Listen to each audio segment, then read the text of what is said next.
Ang ganda ng lugar dito sa amin. Nakaka-relax. Ayan. Compare mo sa dati kong lugar. At least dito, para kang nasa Pilipinas. Makikita mo lahat. May taniman. May mga puno. And sobrang lamig lang dito ngayon.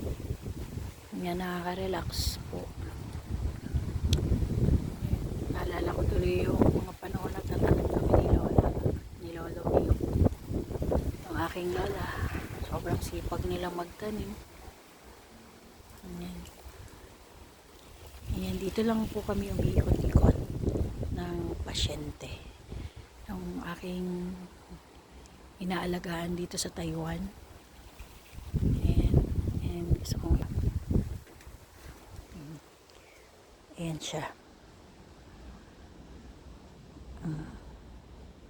And this is our place. Ayan, hayahay po ang aking buhay dito sa Taiwan.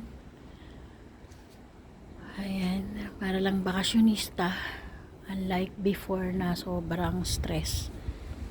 And dito naman hindi. Kalaban mo lang, homesick. Kasi halos wala ka nakakausap. Yun lang. Family and friends, of course. And very thankful tayo kay Papa God kasi kahit pa paano nararanasan natin yung ganitong buhay. Hindi man malaki, at least kontento ka na. Thank you.